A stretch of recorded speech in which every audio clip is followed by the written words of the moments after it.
तो देखिए, सिद्धू और कान्हू, ये दो लीडर ऐसे हुए। ये हुआ कहाँ था, क्वेश्चन यही आ सकता है। तो ये बंगाल और झारखंड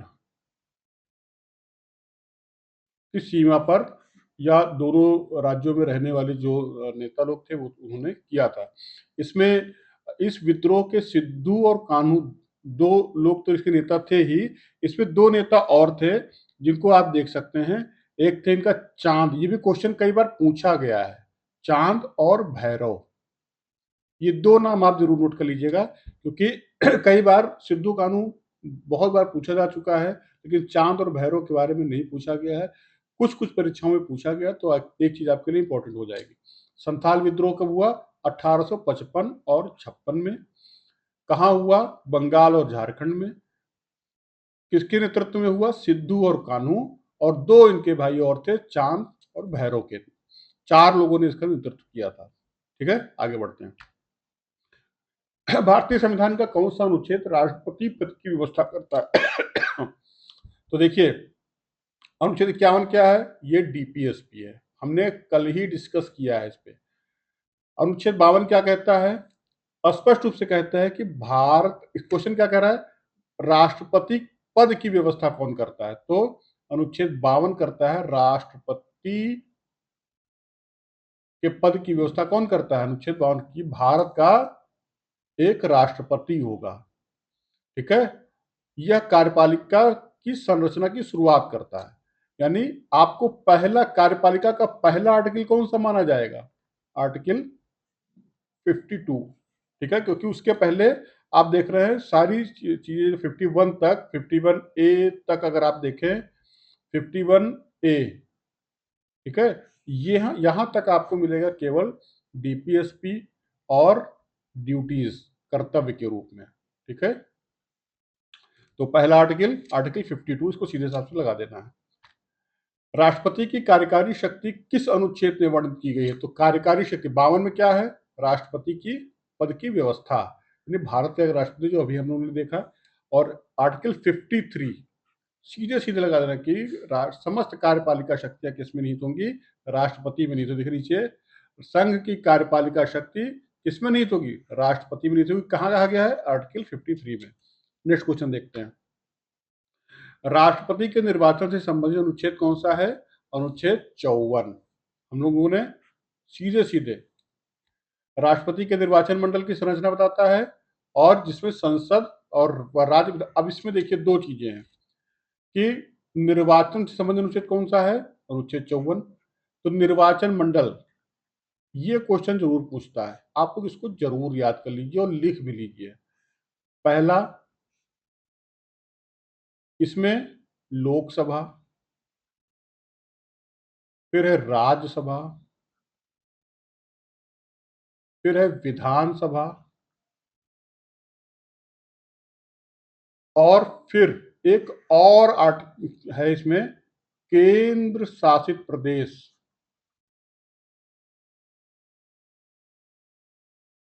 जहां पर क्या है? विधानसभा है। इतने के निर्वाचित सदस्य,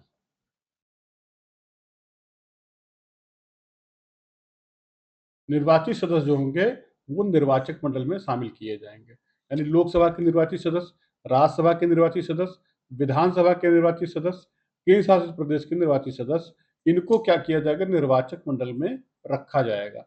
और इसकी व्यवस्था किस आर्टिकल में की गई है? आर्टिकल 54 में। नोट डाउन कर लीजिएगा। निर्वाचक मंडल से एक क्वेश्चन हमेशा पूछा गया है। लगभग हमने आज तक ऐसी शायद ही कोई परीक्षा देखी हो जिसमें राष्ट्रपति के निर्वाचन से संबंधित एक नए क्वेश्चन पूछा जाए। इसमें कंफ्यूज करने के लिए दे सकता है कि राज्यसभा के मनोनीत सदस्य भी इसमें वोट करते हैं, लेकिन ऐसा नहीं है। यही चीज अगर उपराष्ट्रपति के लिए होता तो स्थिति बदल जाती। ठीक है, हम लोग आगे इसको डिस्कस करेंगे। राष्ट्रपति पद की शपथ कौन दिलाता है? यानी उनको ओथ कौन दिलाता है? प्रधानमंत्री।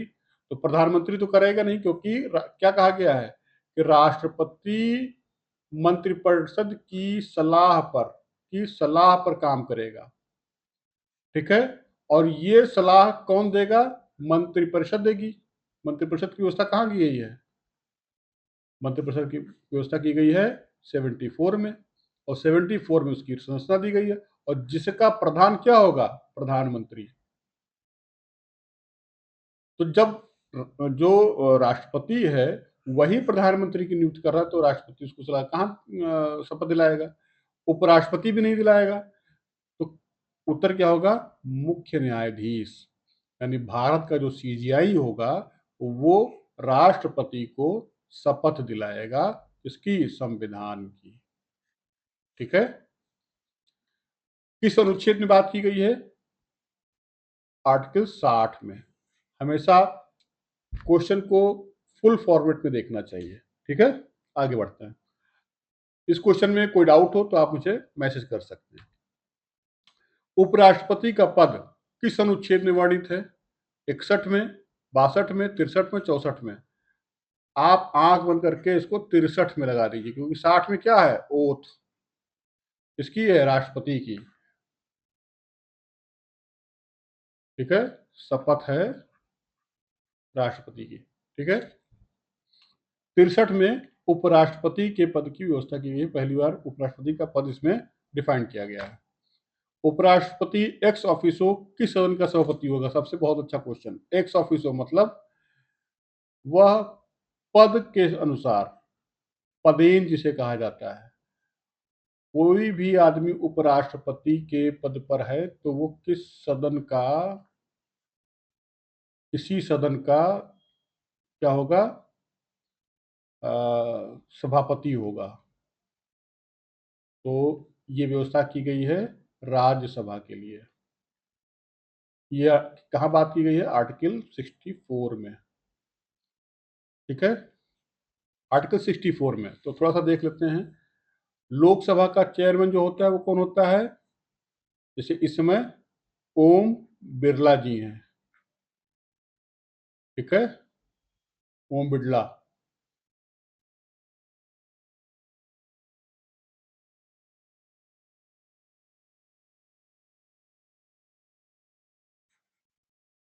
ठीक है,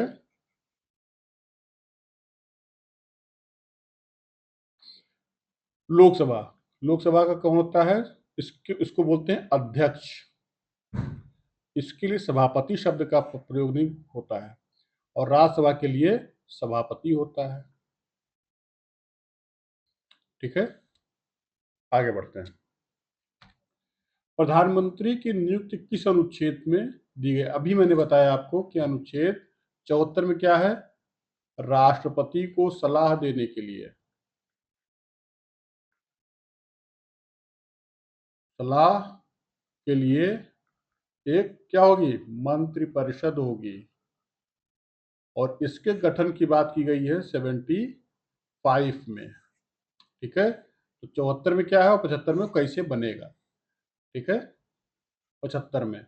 और इसका जो प्रधान होगा यानी हेड होगा वो प्रधानमंत्री होगा। ठीक है, और इसकी नियुक्ति कौन करेगा? राष्ट्रपति करेगा। प्रधानमंत्री की नियुक्ति कौन करता है? राष्ट्रपति करता है। ठीक है, मंत्रिपरिषद सामूहिक रूप से किसके प्रति उत्तरदायी होती है? तो अनुच्छेद राष्ट्रपति के प्रति। तो जब मंत्रिपरिषद, दो क्वेश्चन आता है कि मंत्री किसके प्रति उत्तरदायी है, तब आएगा राष्ट्रपति। और जब सामूहिक रूप से बोला जाएगा, सामूहिक रूप से, तब आएगा लोकसभा के प्रति। और यहाँ पर क्वेश्चन कई बार कंफ्यूज करने के लिए दे सकता है। राज्यसभा भी दे सकता है, विधानसभा भी दे सकता है, और लोकसभा भी दे सकता है। तो मंत्रिपरिषद जो है, जो राज्य मंत्रिपरिषद होता है, वो विधानसभा के लिए प्रति उत्तरदायी होती है, यानी निचले सदन का, पीपुल जो रिप्रेजेंटेटिव सदन है उसके प्रति। जबकि जो मंत्रिपरिषद केंद्र की है वो लोकसभा के प्रति उत्तरदायी होती है, क्योंकि लोकसभा से ही उसका निर्माण होता है। और इसकी बात की किस आर्टिकल में की गई है? आर्टिकल 75 3 में।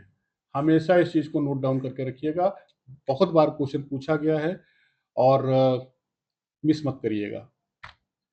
भारत का महान्यायवादी किस अनुच्छेद में दिया गया है? बहुत अच्छा क्वेश्चन है। अनुच्छेद 75 में हमने प्रधानमंत्री की नियुक्ति की बात की, पीएम हमारा मोदी जी हमारे इसी से चुन के आएंगे 75 से। 76 में किसकी बात की गई है? महान्यायवादी, अटॉर्नी जनरल जो है न्यायवादी की बात की गई है। तो महान्यायवादी की बात किसमें की गई है? और यही पर एक क्वेश्चन मैं आपको बता देता हूं कि जो महान्यायवादी है उसी के साथ में एक आता है सीएजी की स्थापना किसके उसमें की गई है। तो महान्यायवादी जो है उसकी जो महान्यायवादी अनुच्छेद 76 के तहत व्यवस्था की गई है। ठीक है, यानी अटॉर्नी जनरल की बात आप जब की जाएगी तो आर्टिकल 76 में, और नियंत्रक और महालेखा परीक्षक सीएजी की स्थापना कब कहाँ की गई है? आर्टिकल 148 में। हमेशा इस चीज को ध्यान रखिए, ये दो क्वेश्चन एक साथ पूछे जाते हैं, या ऊपर नीचे कर दिया जाएगा या इसको मैच द फॉलोइंग करके दे दिया जाएगा आपको करने के लिए। तो इसको जरूर करके रखिएगा। ये दो आर्टिकल मैं आपको विशेष रूप से कहूंगा कि इसको जरूर नोट कर लीजिए, आपके एग्जाम के लिए ये क्वेश्चन बहुत जरूरी है। ठीक है, फिर आता है किस अधिनियम के, अब देखिए थोड़ा सा हिस्ट्री और गवर्नर जो है हमने आपसे कहा था कि इसमें जीएस के कुछ पार्ट को ऐसे रखा जाएगा जिसमें हिस्ट्री, ज्योग्राफी और सारे पार्ट को थोड़ा थोड़ा लेके चलेंगे, जिससे आपका जो पेपर है उस सारे पैटर्न को चेक करता हुआ रहे, उसको आगे सॉल्व करता हुआ रहे। हमने इसमें देखिए क्वेश्चन जो दिया है वो हिस्ट्री से है, और ये क्वेश्चन हिस्ट्री भी है और पॉलिटी भी है। यानी इसमें देखिए हिस्ट्री का पार्ट ये है क्योंकि ऐतिहासिक घटना है, और ये development of Indian political system है, यानी भारत के संवैधानिक जो विकास है उसके लिए भी महत्वपूर्ण है। तो यहाँ पे ये क्वेश्चन आपके लिए बहुत इंपॉर्टेंट है। तो किस अधिनियम के तहत या किस अधिनियम के अंतर्गत बंगाल के गवर्नर को गवर्नर जनरल बनाया गया? तो चार्टर एक्ट 1813 नहीं, रेगुलेटिंग एक्ट 1773। इसके पहले भारत में 3 प्रेसिडेंसी थी, एक कलकत्ता,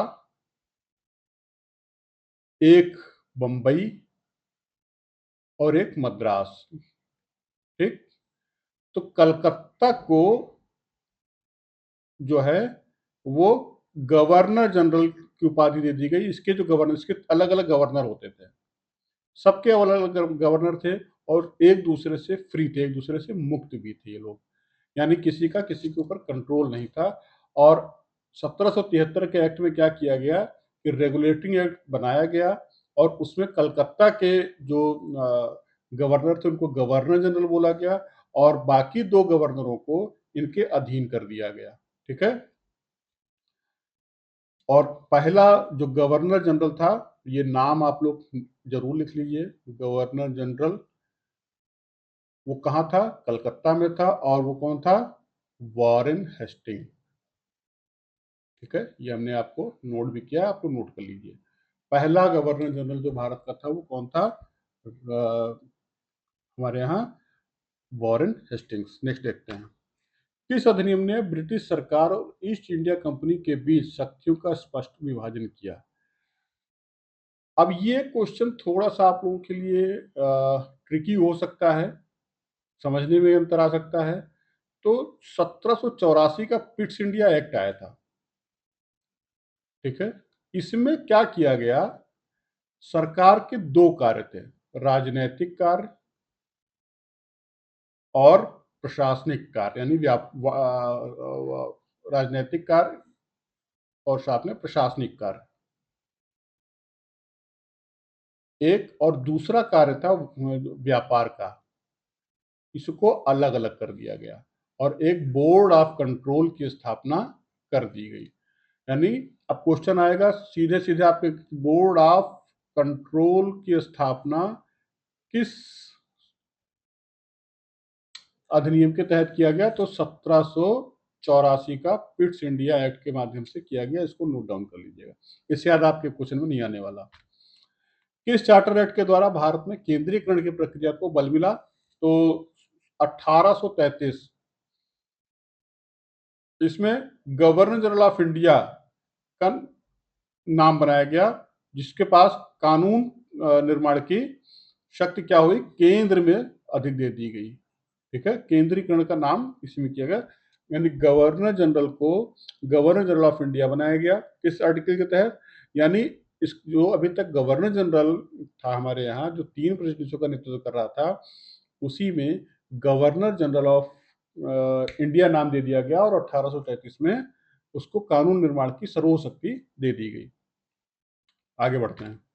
भारत में विधि आयोग की स्थापना किस अधिनियम के तहत हुई? तो पहली बार देखिए 1833 के अधिनियम के तहत भारत में विधि आयोग की स्थापना की, यानी लॉ कमीशन जो हम लोग आज देखते हैं, उसकी स्थापना किसमें हुई? 1833 के माध्यम से की गई थी। पहला विधि आयोग का अध्यक्ष कौन था? लॉर्ड मैकाले थे। और ये कब बने थे? 1834 में। तीनों क्वेश्चन बहुत महत्वपूर्ण है। पहला कि भारत में पहला विधि आयोग किस अधिनियम के तहत बना? 1833 के तहत। दूसरा महत्वपूर्ण क्वेश्चन है कि पहला जो विधि आयोग था वो कब बना? तो 1834 में, यानी 1 साल बाद। और पहला विधि आयोग के अध्यक्ष कौन थे? तो लॉर्ड मैकाले थे। तीनों क्वेश्चन को क्रिस्टल क्लियर कट रखिएगा। भारत सचिव, secretary of state for India का पद किस अधिनियम से बना? तो भारत शासन अधिनियम 1858। ठीक है, secretary of state for India. ये जो है भारत सचिव ब्रिटिश कैबिनेट का जो सदस्य होता था, इसको क्या कहा गया कि अब इसको ऐसे आप समझ सकते हैं कि 2 पद बनाए गए भारत में। एक वायस राय और दूसरा गवर्नर जनरल। ये बहुत कम लोग जानते हैं। ये बहुत ही इंपॉर्टेंट टॉपिक है, क्योंकि इसका मतलब कोई नहीं जानता है। और इनके लिए एक अलग से मंत्री बनाया गया, जो कैबिनेट का एक सदस्य था, कैबिनेट का मंत्री हुआ करता था ब्रिटेन में। उसको क्या कहा गया? भारत सचिव। ठीक है, इसका वेतन भारतीय खाते से जाता था। ये ध्यान रखिएगा, ये जो भारत सचिव इंग्लैंड में बैठता था, जिसका भारत के प्रशासन से कोई मतलब नहीं था, वो केवल यहाँ की रिपोर्ट जाके महारानी या ब्रिटिश संसद को देता था, वो उसका वेतन, उसका खर्चा भत्ता सब भारत के बजट से जाता था। और ये वायसराय जो होता था, अब यहाँ पे सरकार के 2 काम हो गए। 1858 में जो क्रांति हुई तो 2 लोगों ने किया, एक यहाँ के राजाओं ने और दूसरा ब्रिटिश भारत जो था उसकी जनता ने। ठीक है, या सैनिकों ने, ऐसे भी लिख सकते हैं। तो राजाओं ने क्या डिमांड रखी कि हमको बराबरी का दर्जा दिया जाए, और ब्रिटिश भारत के जो सैनिक थे उनको क्या था? वो ब्रिटिश के अंग थे। तो इनको क्या कहा गया कि जब यही आदमी, इनके साथ में जब कोई संबंध स्थापित करना होगा ब्रिटिश सरकार को, तो बराबरी, क्योंकि राजा ये भी हैं और राजा ब्रिटेन भी है, तो दोनों क्या हो जाएंगे? बराबर हो जाएंगे। तो इन्होंने कहा कि हम राउंड टेबल में बैठेंगे। तो राजा और राजा को बीच में बात करने के लिए कौन होगा? एक वायसराय रखा गया। जब भी ब्रिटेन के राजा को यहाँ के राजाओं से कोई संबंध स्थापित करना था, विदेशी संबंध बनाने थे, तो वायसराय के संबंध से बात करते थे। और जब ब्रिटिश भारत पर शासन करना होता तो गवर्नर जनरल के माध्यम से शासन करते थे। और ये दोनों जो थे, ये भारत सचिव को रिपोर्ट करते थे। बात समझ में आ गई? आगे बढ़ते हैं। भारतीय परिषद अधिनियम, यानी भारतीय परिषद अधिनियम 1892 का प्रमुख उद्देश्य क्या था? तो बजट पर चर्चा की अनुमति। क्वेश्चन पूछा जाता है कि किस अधिनियम के तहत भारत में पहली बार बजट पर चर्चा करने का अधिकार दिया गया? तो बजट पहली बार 1892 पर बजट पर चर्चा करने का अधिकार दिया गया, जिसमें अनुपूरक जो प्रश्न थे, यानी जो सप्लीमेंट्री क्वेश्चन थे, वो पूछने का अधिकार नहीं दिया गया था। ठीक है, तो क्वेश्चन केवल इतना ही पूछा जाता है कि किस परिषद अधिनियम में बजट पर चर्चा की अनुमति दी गई? तो सीधा सीधा आंसर है 1892। नोट कर लीजिएगा।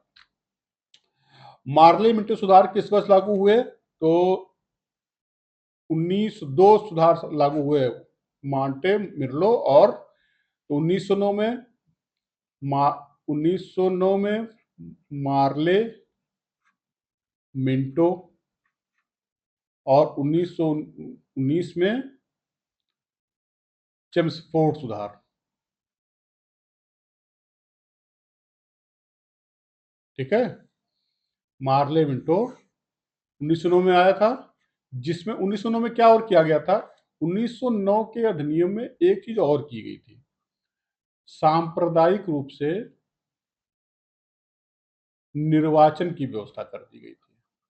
यानी जो मुस्लिम कम्युनिटी थी उसको अपने प्रतिनिधि अलग चुनने का अधिकार दे दिया गया था। ठीक है, नेक्स्ट क्वेश्चन, अलग निर्वाचन मंडल की व्यवस्था पहली बार किसमें की गई? तो वही जो भी मैंने आपको बताया कि मुस्लिमों को अलग निर्वाचन मंडल बनाने की व्यवस्था दे दी गई 1909 के अधिनियम में। इसी से सांप्रदायिकता यानी हिंदू मुस्लिम के बीच विभेद ज्यादा बढ़ने लगा था। ठीक है, द्वैध शासन यानी डायरकी की व्यवस्था किस अधिनियम से लागू हुई? 1919 के। डायरकी क्या थी कि आरक्षित विषय प्रांतीय विषयों को आरक्षित और हस्तांतरित में बांटा गया। आरक्षित विषय पर कानून बनाने का अधिकार, और हस्तांतरित ऐसे विषय जो राज्यों को या प्रांतों को डिस्ट्रीब्यूट किए जाते हैं, ऐसे विषय को रखा गया था। ठीक है, तो लेकिन आपके क्वेश्चन के हिसाब से जो आपका पेपर है उसमें क्यों यही पूछा जाए कि डायरकी किस भारत शासन अधिनियम के तहत लागू किया गया, तो सीधा सीधा आंसर है 1919 में। ठीक है, और प्रांतीय विषयों प्रांतीय स्तर पे भारतीय संघीय व्यवस्था की अवधारणा पहली बार किस अधिनियम में दी गई थी? 1935 में भारतीय संघीय व्यवस्था की अवधारणा 1935 में की गई थी, 1935 के अधिनियम में। यानी भारत को एक संघीय ढांचे में ढालने का जो की व्यवस्था थी वो 1935 के अधिनियम में किया गया था, जो कभी लागू नहीं हो सका। कारण क्या था कि जो 1937 में इलेक्शन हुए वो 1935 के प्रावधानों के अनुसार नहीं हुए थे, वो 1920 में जो 1919 में जो प्रावधान आए थे उनके आधार पर हुए थे, इसलिए ये प्रावधान कभी लागू नहीं हो पाया। आगे देखते हैं, संविधान सभा के गठन का आधार किस योजना में शामिल था? तो कैबिनेट मिशन। आंख बंद करके लगाइएगा, ये क्वेश्चन 1946 में क्या बना था? Cabinet mission. कैबिनेट मिशन जो 1946 में बना, उसका जो मेन काम था वो संविधान सभा को उसने स्वीकृति दे दी थी। ठीक है, आधिकारिक स्वीकृति किसने दी थी? कैबिनेट मिशन ने। आगे बढ़ते हैं, भारतीय स्वतंत्रता अधिनियम 1947 का प्रमुख परिणाम क्या था? संघीय शासन नहीं, द्वैध शासन नहीं, डोमिनेट शासन नहीं, भारत का विभाजन व सत्ता हस्तांतरण। यानी 1947 का एक अधिनियम पारित किया गया, यानी जिसे कहा गया भारतीय स्वतंत्रता अधिनियम, जिसको ब्रिटिश संसद ने पारित किया था। इसी के तहत भारत को स्वतंत्रता मिली। और कई बार लोग आरोप लगाते हैं कि जब ब्रिटिश संसद ने कोई कानून बना के हमको आजाद किया, तो हमको अभी पूरी तरीके से आजादी नहीं मिली है, जबकि ऐसा नहीं था। उस समय की कंडीशन दूसरी थी, और जब उन्होंने हमको अधिकार दिए कि आप अपने संविधान सभा के माध्यम से आप अपना कानून बना सकते हैं, अपना संविधान बना सकते हैं, उसी समय से हम प्रभु हो गए, सॉवरेन हो गए, और हमारे ऊपर किसी का दबाव था या हम किसी के गुलाम नहीं रह गए। ठीक है, इसको कभी विस्तार से पढ़ेंगे तो ज्यादा समझ में आएगा। ठीक है, आगे देखते हैं, साइक्लोनिक स्टॉर्म दितवाह का 2025 में किसने मुख्यतः प्रभावित किया? तो दक्षिण भारत, साउथ इंडिया में आया था दितवाह। तो ये क्वेश्चन पूछ सकता है कि दितवाह कब आया था? तो 26 नवंबर से 4 दिसंबर तक ये साइक्लोन आया। दितवाह कहाँ आया था? सबसे ज्यादा इसने श्रीलंका में प्रभावित किया।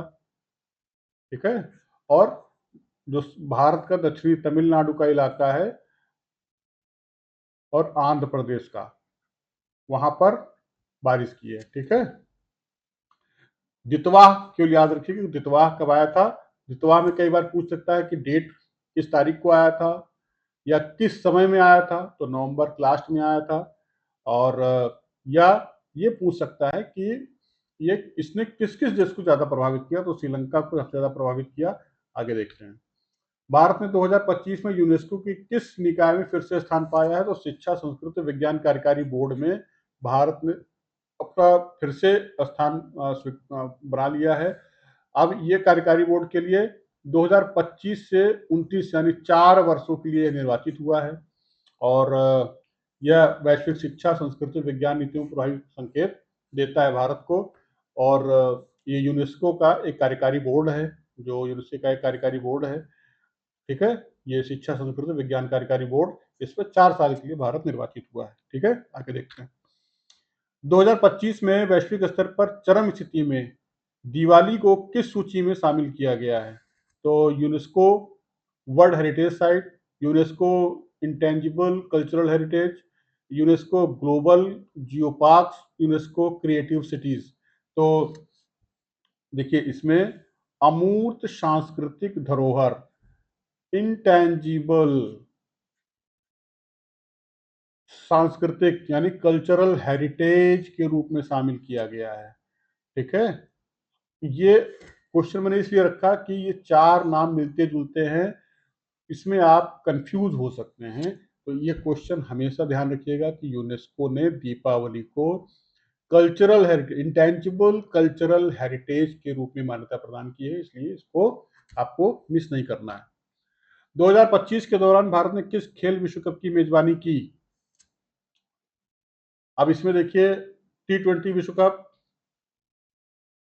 फुटबॉल विश्व cup, squash world cup, hockey विश्व कप। ये महत्वपूर्ण क्वेश्चन है, क्योंकि ये देखिए स्क्वैश आपने अभी तक पढ़ा ही नहीं होगा। स्क्वैश बहुत लोग, हो सकता है कि जो बहुत सारे बच्चे हैं जो स्क्वैश जानते ही ना हो कि स्क्वैश का क्या होता है। तो स्क्वैश वर्ल्ड कप जो था, इसका भारत ने लगातार तीसरी बार, अगर क्वेश्चन मैच द फॉलोइंग या ट्रू फॉल्स के रूप में दे सकता है, तो ये भी क्वेश्चन एक हो सकता है, इसलिए इसको जरूर देख लीजिए। स्क्वैश वर्ल्ड कप 2025 तीसरी बार लगातार आयोजन किया भारत ने, और भारत ने इसने अपनी प्रथम वरीयता यानी इसका जो गोल्ड मेडल था वो भारत ने जीता था। ह्यूमन राइट डे किस तारीख को मनाया जाता है, तो 10 दिसंबर को। ये हमेशा याद रखिए कि मानवाधिकार दिवस कब मनाया जाता है? मानवाधिकार दिवस, ये तारीख है 10 दिसंबर को। ठीक है, और कब से मनाया जा रहा है? 1948 से। Universal declaration of human rights के अंगीकरण से जुड़ा हुआ है। ठीक है, आगे बढ़ते हैं। एक क्वेश्चन यहाँ पर ये देख सकते हैं कि universal declaration of human right कब एक्सेप्ट किया गया, तो 1948, ये तारीख याद कर लीजिएगा, 10 दिसंबर को एक्सेप्ट किया गया था। ठीक है, उसी दिन से इसको हम मानवाधिकार दिवस के रूप में मनाते हैं। आगे देखते हैं, और ये क्वेश्चन देखिए समाप्त हो गया। तो अभी के लिए फिलहाल हम लोग यहीं पर विराम लेते हैं, और कल के सीरीज में हम कल लगभग आपको 2 से 3 वीडियोस आपको अवेलेबल करवाएंगे, जिसमें मैक्सिमम पार्ट आपका क्वेश्चन आंसर के फॉर्मेट में होगा, और जिसमें करंट अफेयर्स को भी इंक्लूड किया जाएगा, जो आपके एग्जाम के लिए बहुत महत्वपूर्ण है। ठीक है, कल ज्योग्राफी और इन्वायरमेंट के साथ में कुछ पॉलिटी के क्वेश्चन को जोड़ के रखा जाएगा, जिससे आपका पेपर और आसान हो सके। तो तब तक के लिए धन्यवाद, नमस्कार, जय हिंद, जय भारत।